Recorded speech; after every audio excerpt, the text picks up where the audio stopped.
Data is only the beginning, right? What does it say? I'm literally going to make you repeat it. Data is only the beginning. Come on. Data is only the beginning. Once more, twice as loud. Data is only the beginning. All right. Yeah. I know it's early, but there's tons of coffee back there, right? You guys all work in data. You all know how this goes. Literally, I'm going to make you do it one more time. And if you do it loud enough, I will move on. Does that sound good? Right? All right. One more. Data is only the beginning. Thank you. Thank you. So my name is Emily Hunt, and I am Chief Data Storyteller and Managing Director of 36NS. It's an agency that focuses on data-driven communications and strategy. Usually when I stand up on a stage like this, I talk about the results of what I've been doing. I talk about things like how we're living in an age of anger, or how technology is and isn't contributing to growing intolerance, both online and in the real world. And whenever I talk about those kinds of things, they're built on data storytelling. What do I mean by that? Well, for me, data storytelling is when you look for the meaning, the actual meaning inside of several sets of data, and then you convey it in a way that, well, honestly, normal people can understand. So today I'm not going to do that. You guys know all about the data. You know more about it than I do. So instead of giving you the results from some of my studies or some of the things I've looked at, I'm going to tell you my secrets. I'm going to tell you how I do what I do. I'm going to tell you how you go from data reporting to data storytelling. But I'll come back to that. There's sort of three things that are kind of my claim to fame when it comes to interpreting numbers. And I can only tell you the political ones because I'm under NDA for everything else. So excuse the overloading on political stuff. The first one is that I called Obama's re-election margin to 2 decimal places on a train with a pen in the actual back of an envelope, which I'm pretty proud of. The second one is that I said to one of the strategists for the Remain campaign, if it rains on referendum day, we're leaving the EU. Does anybody remember the thunderstorms on referendum day? Does everybody remember how Waterloo shut down? Are we leaving the EU? yeah, we are. I did recommend he get some umbrellas. He didn't listen, but you know, whatever. The third one, my third claim to fame is I called Trump. It's not great. I took a look at the data the August before Election Day, and I knew there was something wrong with it. They were asking all of these questions on polls in the US like it was any other election, the same way they'd been asking presidential questions since like the 1950s. And that was an election unlike any other. We had 2 hated celebrities running against each other. And we're asking questions like it's LBJ. Like, no, not okay. So I knew the data was going to be wrong. And that's one of the things I'm going to come back to later. How you get the data, what it means, can really impact the stories that you can tell from it. But how I fell in love with data, well, that's a whole other thing. I got my master's in political campaign management longer ago than I would like to tell anybody. And on the very first campaign I worked on, our political consultant ran off with the money. And the worst part about that is that he was my candidate's childhood best friend. So not only did we have no money, we had a seriously depressed candidate who we were having trouble getting out of bed. But the one thing I did have was data, and tons of it. We'd done a survey, and we had it on a block-by-block level. And we also had like some direct mail type stuff. And I was able to sit inside of these data sets. And I figured out a model. I figured out where to put our resources, where to put our people to get the most bang for buck. And honestly, I was hooked. Because here I was, some 20-something, leading this fieldwork thing for a campaign, and my fieldwork plan got stolen by somebody else, which is great. And instead of saying, do this because I think it's what we should do this because this is what me and my fancy master's degree have, I got to say, do this because the data says to do it. And as like a young person on my first campaign, that was awesome. And I was totally hooked. So after that, I went to work for a couple of the big American political polling firms like Joel Benenson and Mark Penn, before moving over here and going a bit more, well, corporate. Now I work for everyone from Apple to Unilever. I have worked for a prime minister, a royal family, and the right side of an armed rebellion. None of those three examples happened in this country, particularly that armed rebellion. And what I do for clients is I look at the data and the information that they have already, and I look for the inspiration in it. I look for the questions that come up. I look for what sticks out. I look for, what does it mean? Not, what does it say? We've all been there, right? Standing in the front of a room, presenting some amazing analysis of whatever data set that you are working with. Maybe you've lost sleep over it, maybe you've lost a weekend, or maybe it's just been on your to-do list and it's taken up time. We all tend to be a bit happy when we're done with a project, when we're ready to deliver it. So you've been sent into some data set to find an answer, and you stand in front of a room like this, and you've got the answer, and you're telling them, and you're watching your stakeholders' eyes glaze over. I'm assuming we've all been there. Has anybody else been there, or is it just me? Come on. Yeah, you guys do data. You have watched everybody fall asleep. Come on. The thing for me is that I'm one of those people who does words and numbers. More often than not, I find myself being the translator. So I'm not a data scientist, but I know when to hire one. And for me, it's all about being able to translate from what the numbers say to what they mean, to then bringing it into the stakeholders' language. Because honestly, you guys speak a different language than most of your stakeholders do, right? You're sitting there, you've done all of your analysis, you've done the bell curve and the t-test, and you've denormed, and you've done everything, and you have found your answer. And when you're trying to tell your stakeholders what it means, what that massive answer is that could change the way they do their business, whether it's a data-driven strategy change, a behavior change plan, some communications, anything like that. You've got the answer, I know you do. And they just can't hear you, and they can't understand you. And that's where data storytelling comes in. Here's an example. I worked for a top 10 UK charity, which might be on this slide, but I can't tell you which one, so I had to kind of and they were doing all of this market research. Now, I come originally from a political polling background, but I have learned for my sins that most surveys don't need to be done, and the data already exists, so why would we ask people questions about it when they're just going to lie? So, let's look at the reality of it. Anyway, so working for a large UK charity, and they were spending all of this money on research, like this giant brand tracker. And they're a really great charity. They do great work. And I walked in and I was like, why are you spending this money on this? This is silly.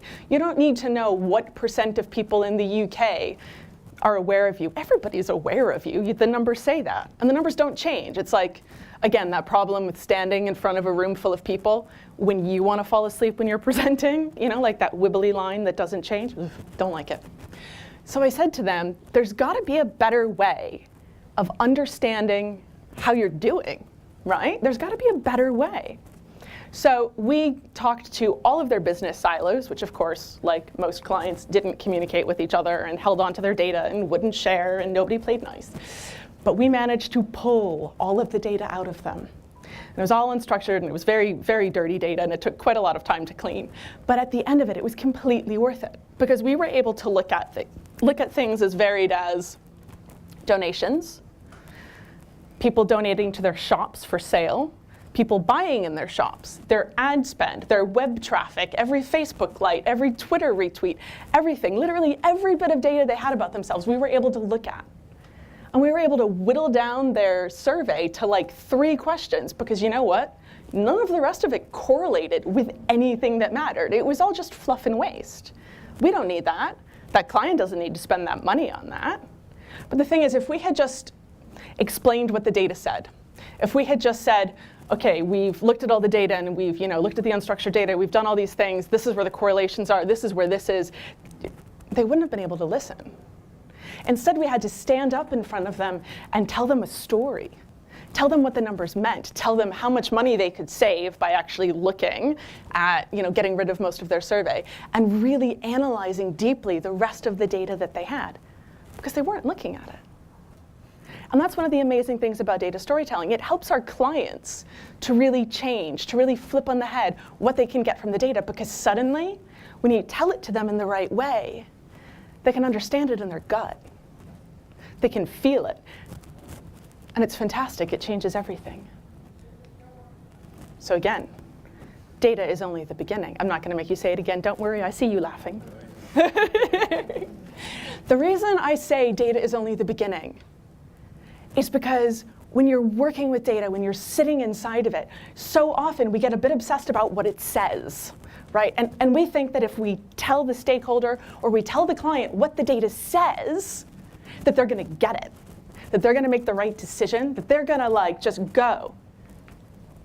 But they don't get it. They don't know what to do with it. And that's where you guys can help. And this is what I said I would come back to, the secrets that I am sharing. Please don't anybody pitch against me with clients, please. Anyway, there are 3 steps to go from data reporting to data storytelling. I'll go into more depth, but I'm just going to give you the preview now. First is audience. The second is be ruthless, absolutely ruthless. And I'll explain what that means. I don't want you to actually hit your clients. Third is where the focus is. Okay? Number 1, audience. What do I mean by that? Your audience matters the most. When you're thinking about how you're gathering your data, whether it's analysis of data you already have, if you're going to go out and get new data, whatever it is, really genuinely think about the audience. I've got a question for you. How many of you were educated outside of the UK, secondary school or university? All right. Here's one of the problems. Okay, the UK is great at a lot of things, and UK education is fantastic in a lot of ways. But here, we specialize at 16. There are really lovely, wonderful, brilliant people who are your clients and stakeholders who haven't taken a math test since they were 16, right? So you're going to stand up in front of them and you're going to put numbers in front of them. Well, they've got a teenager's fear of numbers. Whether or not they know it, they're afraid.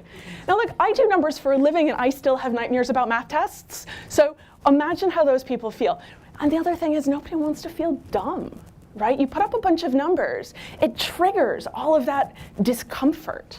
And they don't know what to do with it. And sometimes you get those clients and stakeholders who then proceed to ask really specific, nitty-gritty questions just to prove that they know what's going on. Yeah. And then you've got the ones who glaze over or get afraid and can't take your advice. And that's what I mean. You need to really think about the audience, because you probably have brilliant clients and stakeholders who just can't do numbers. They're literally afraid of them. And that's a massive disconnect, right? For you, you're comfortable with them. For you, if you're like me, maybe you use VLOOKUP tables in Excel for fun.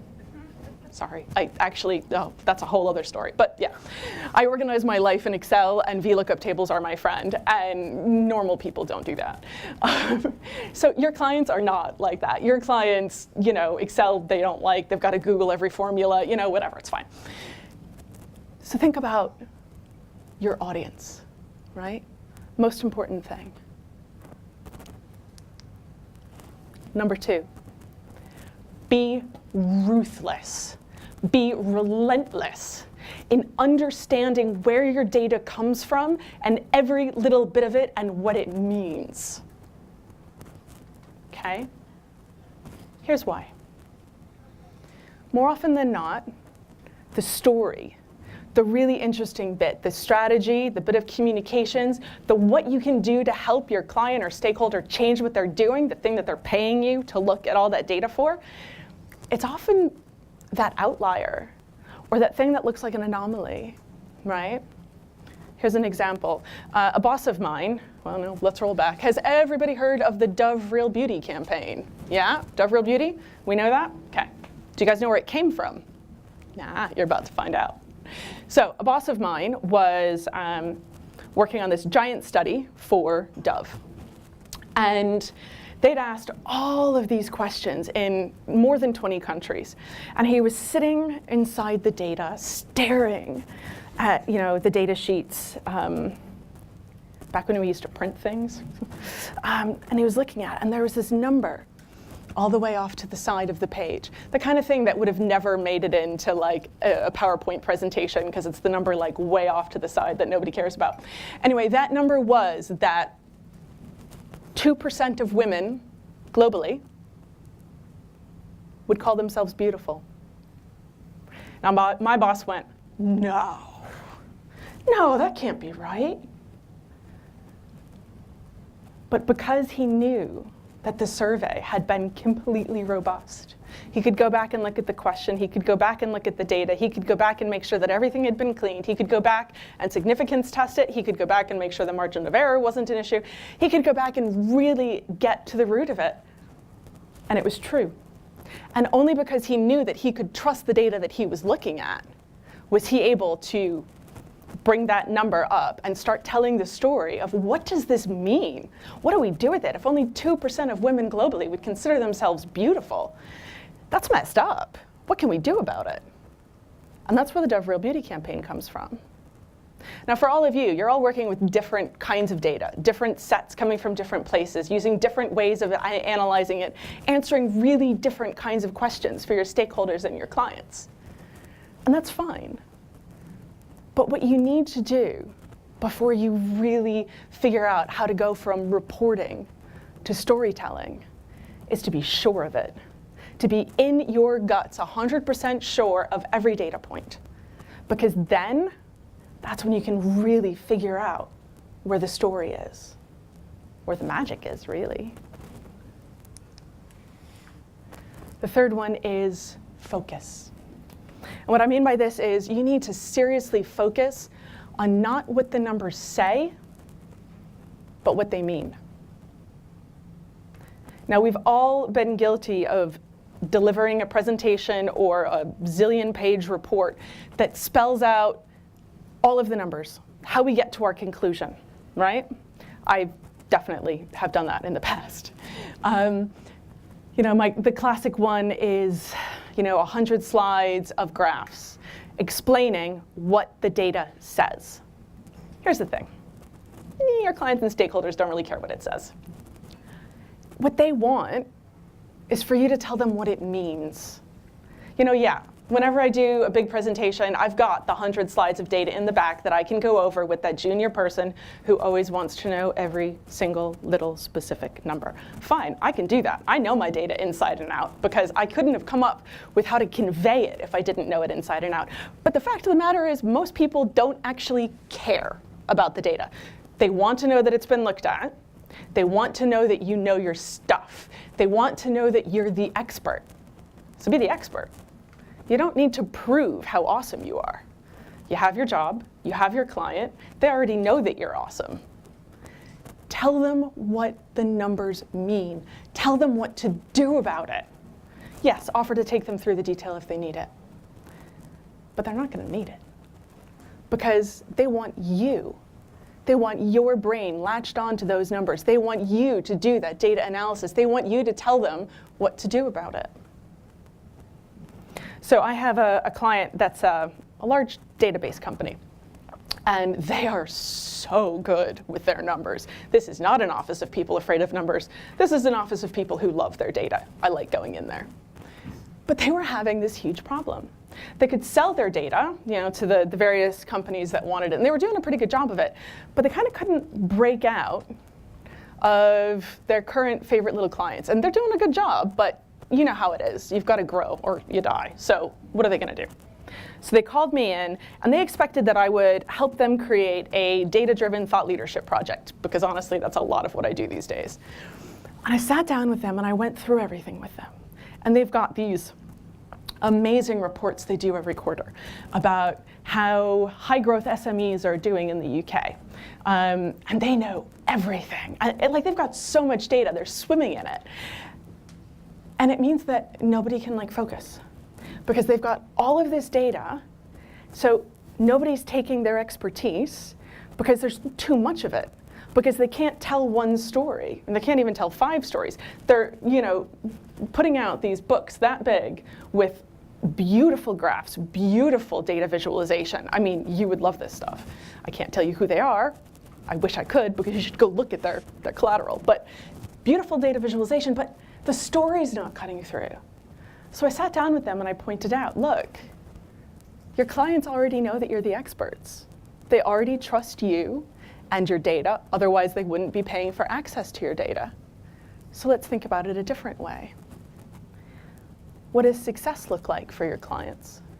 They use this data to help them succeed at business. What is it that they're doing with it? Let's go talk to those people. And it's one of the few times where I was able to actually say, look, your data is perfect, it's beautiful, but nobody's going to look at it because you're telling the story of it wrong. So instead, I pointed them to some people who were the living embodiment of their data and said, you know what, have these people tell their story. It'll actually explain your data better. It'll make people come look at the data more, come look at these beautiful big reports, because they'll want to understand where success is. And that's how data storytelling can really work. Because when you focus on the meaning instead of the numbers, it can change everything. And it can help people to really get to grips with what you have to say. This is a test. Usually I say there won't be a test, but this is a test. All right, what was the number 1? Audience. Audience. Okay, you guys are awake. This is good. I like it. All right, and what was number 2? Ruthless. Awesome. And 3? Focus. I'm impressed. Okay. A little bit shocked that everyone's paying attention. Good to know. All right. So I talk fast when I'm nervous, and I actually do get nervous standing up here, so I think I've got some time. So let's go with one more story. Hands up if you want to know about how I knew that Hillary Clinton was not going to win, or hands down if you want to know why I knew that if it rained, we were going to leave the EU. Up or down? Up? Okay, mostly Brexits. Awesome. Okay, so how did I know? Funny story. Do you guys all know who Alistair Campbell is? Yeah. Okay. I used to work with him. Everybody's got Alistair Campbell stories. This is one of mine. So I was having lunch with Alistair Campbell, as you do, and we were talking about Brexit because he was one of the strategists on Remain. And I'd been looking at the data. I had no association with the campaign, I should say. I'm a geek. I like to look at numbers. If I can get my hands on proper data, I will look at it and figure out what it means. I just can't help it. So looking at the data, and I was just like, this does not look good to me. And I said to him, Alistair, if it rains, I'm not kidding, we're going to leave the EU. You're going to lose. And he got really cross with me. And he said, that's not a strategy. I was like, that's your job. I'm the numbers girl. I'm just saying, buy some umbrellas or, do something. And the reason I knew, right? The reason I knew was I was doing a lot of research around anger at the time. So I've got this big theory that we're living in an age of anger, that it's kind of driving everything. That's, again, a whole other talk. And if you look at my website, you can find it. But, and doing all of this research on anger at the time, I knew that there was just this real riling up, this real anger, this real feeling of a lack of control going on amongst a certain group of people. And that group of people were pretty much all leave. And it was this really emotional feeling. Now, I don't need to know, how you guys were voting, but everybody I knew, well, because I live in London, everybody I knew was voting Remain aside from 3 people. But everybody I knew on Remain, they really felt like it was important, but it wasn't an emotional thing. It wasn't like they had this burning need. It wasn't like it was going to have anything to do with their character, their sense of self, their sense of sovereignty, their sense of control. They just felt like if they could just explain really well, again, why it would be bad for the economy if we left the EU, if they just explained it louder and more slowly, that everybody would be with them. It's just not an emotional connection. And the leave people had such an emotional reason for wanting to leave. And the reason I thought the numbers were wrong was, again, it's like the Hillary and Trump problem. The political pollsters were asking questions like it was, should we move garbage pickup from Monday to Tuesday? It wasn't taking into account the emotion of it. That's one of the things that I love about collected data. And again, I come from a polling background, I come from a market research background. I think people do way too much research and we should stop because you guys have almost all of the answers in your databases. We don't need to know how somebody thinks they do something online. Let's just actually look at it, I mean, honestly. And the amazing thing about this is we can look at people's behavior online. You know, okay, let's ignore Cambridge Analytica. That's going a little bit too far over. But we've got all of these different ways at looking at what's happening and what people are doing. So I just knew that the reported data in the surveys was wrong because the question was wrong. And that goes back to that number 2. Be ruthless when it comes to your data, knowing where it comes from. In survey research, if the question is wrong, the data is wrong. And a lot of the times, I gotta tell you, the questions are wrong. That's, again, a whole other talk. But yeah, so the emotion part of it was how I knew. So, again, I am Emily Hunt of 36NS. I do data storytelling. And I've got time for questions, if anybody wants to ask. I just wanted to ask a remark on this, because that anger is actually collective. It's happening around in many other countries. Oh, you got a microphone. I was born in Greece, so I was following the Greeks. Yeah. And basically they were driven from exactly the same mindset. And the same mindset occurred in United States, the same mindset occurred in United Kingdom, and the same mindset goes on in Italy now. So it actually sparks a way. So we need to be in predictive ways. You just look at other countries, that kind of mindset, the behavior that goes on. Yeah, so I've done a lot of research in the UK and in the US on anger, and it partially started because I was just interested, and I used to work for Edelman, and do people know the Edelman Trust Barometer? It's like the biggest measure of what's going on in the world. I think they're measuring the wrong thing. I think maybe trust mattered when it started, but I think now actually distrust matters more, that like pissed offness, that anger. So I've done work in the UK, and I have a data set and can prove that people in the UK are pissed off. It's like the technical term. And I've done a lot of social media analysis as well.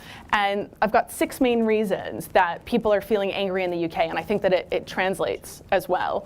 And most of them have to do with lack of control, that feeling like things are spinning out of control. And then I did an analysis of the academic literature. Again, I'm a geek, right? This is what happens on my Sunday.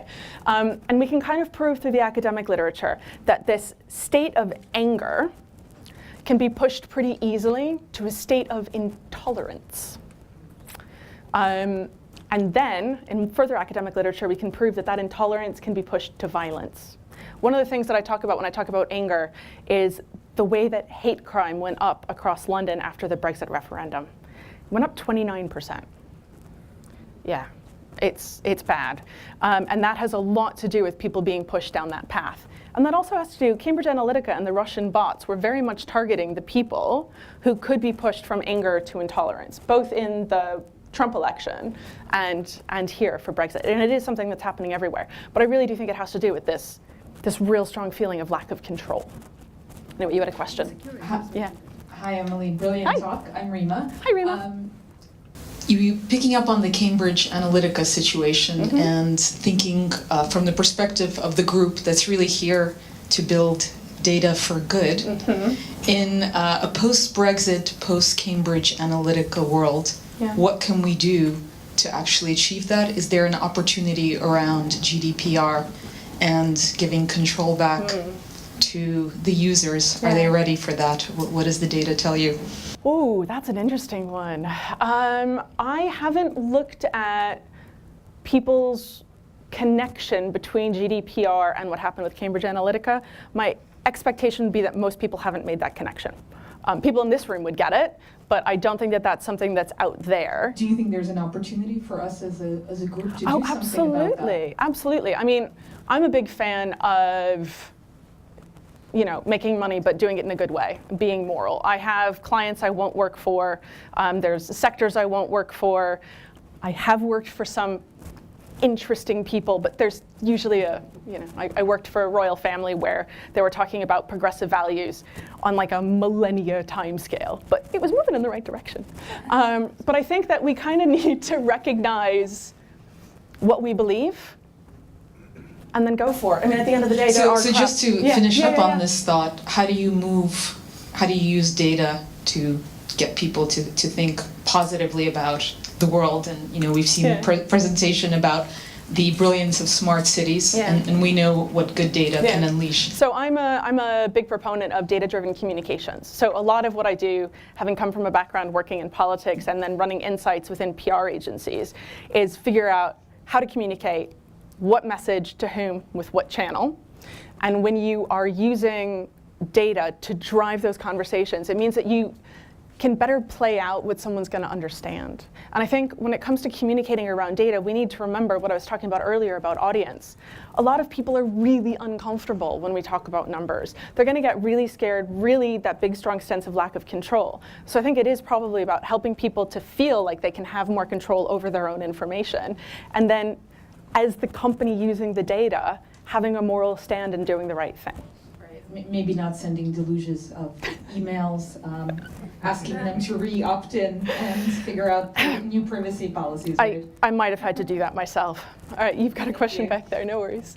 Hi, I'm Guy. Oh, it's really loud, isn't it? I'm Guy Marcus. I head up data strategy for Parkinson's UK. My question is around how do you tell the story around changing an organisation's approach to data, to becoming more data-driven in a way that doesn't scare people. So I've been told that the key barrier to what I'm doing is my job title, So the data bit of data strategy. So very entertainingly, on July 18th, I'm giving a talk aimed at workplaces that need to have a more data-driven culture for number-phobic people. So connect with me after and I'll get you connected. It's free, so yeah, it is very much. It's about getting over those barriers of people being afraid of numbers and data and communicating with them the way they need to be communicated with. You had a question. So real quick, Sure.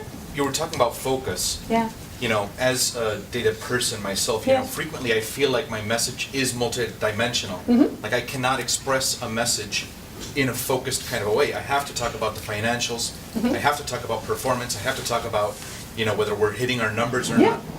So I wanted to kind of see, you know, if you could, you know, give us a little, some tips on how to do that. So and real quick, I also wanted to say, you didn't say how you knew that if it rained, you know, Remain would lose. Oh, totally missed that part. If it rains, people who don't have an emotional connection aren't going to go out in the rain. Sorry, I totally missed the point. Thank you for calling me out on that. So the Remain people didn't go. They didn't go. That's the reason. Yeah, because it rained. I can completely understand. Sorry, I totally goofed that one. I apologize. I've only had 3 cups of coffee this morning, and usually I'm at a minimum of 5 by now. So, thank you. Right, so I think one of the things that you really need to do is you need to think about, again, your audience and what message they are able to receive more than anything. So one of the things that I do in that situation is I literally sit down and I write it out almost like a talk or like an article, what I need them to understand. Like literally, this is my thesis, this is how I'm gonna prove it. Here's a couple of bits of evidence. And then one of the other things that I'll do is I'll really not put up lots of numbers, but I'll know them. So I'll be able to talk over it. So I'll be able to say, for example, in yours, financials, this team did this much, they're this much lower, they did this, they did, you know. If you're able to say it, rather than showing it to them, for one, they're gonna listen to you more, rather than staring at the thing and going, you know. You've got better control of the situation, and you're able, and again, you can have all that stuff at the back, once you've laid out your argument, what you need them to know. You can give them, the people who want to stay after, who want to know all of the detail, you can do that for them after. But it is really about laying it out in a way that they can understand. Was that helpful? Fantastic. You've talked a lot about knowing your audience and focusing your message. Yeah. How do you focus your message without your audience feeling patronized or manipulated? Because if you show them only a portion of the numbers, they might feel like you're focusing your message so much that you're only telling them half of the truth. Yeah. I think not patronizing them is hugely, hugely important because, again, they won't listen. And I'm not saying that you should dumb it down. I'm saying that what you should do is sort of shift the focus because they'll be better able to understand what you're trying to tell them if you tell them the story of it. Obviously you shouldn't say, I know you're afraid of numbers, therefore I'm not going to put the numbers up. That's not going to work. You might think that, but it's not going to work. Instead, you need to think about what they do, how they feel, how they receive information. Because that's the whole point of communicating, right? The point of communicating isn't the person saying it, it's the person receiving it. So it's all about kind of crafting it in that way. And at the end of the day, you guys are all the experts in data. And I think that too many people feel a little bit unsure of their expertise, so they might overload in the numbers up front to kind of prove the point of, I know this. Well, your clients and your stakeholders know that you know it. Kind of go from there. Does that answer your question? Fantastic. You? As we move into more of a machine learning and artificial intelligence of extracting meaning from data, how do you see the role of the human being or the human analysis of data changes more and more artificial intelligence capabilities come up to do that? Yeah.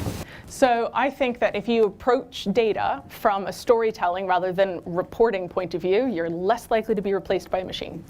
Because at the end of the day, what I do is I seek inspiration in the numbers. More often than not, I'll sort of describe myself as a creative, but my medium is numbers.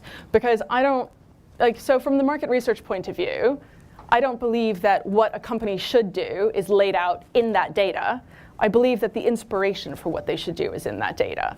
And so for us, as the people, as the layer on top of the information, it's about the critical thinking about it, the connection, understanding your client's business so that you can give advice or strategy or whatever it is you're using your data for that works for them. Could you tell us a little bit about, in your experience, it might be a bit of a 101 question, but how you can avoid your preconceptions or biases even, affecting the questions you're asking when you're looking at the data, and therefore, any tips or advice? How should people go about avoiding that if they're trying to get the real truth? Yeah, I think that's a really good question. I think to a certain extent, it actually almost goes back to the morals question. You kind of have to decide for yourself that that's what you're going to do. For me, I look at giant data sets like I'm a treasure hunter. I like to figure out what's in there. I like to be informed by what's in there. I like to have the questions trigger one after the other. And then I ask myself kind of the hard questions on top of it, like what does that really mean? Is that right? Is that real? Is that the right place to go? And that does go back to the being ruthless, because you need to be really ruthless with yourself when you're analyzing data to be sure that you're in the right place and not just following the easy garden path, but instead actually coming up with that thing that matters. But it's a self-starting kind of thing. I hope that helps. All right, that was the last question, but I'm going to be here during the break. Come find me, and you can find me on Twitter and LinkedIn and all those things. I'm Emily in Public on Twitter, so thank you.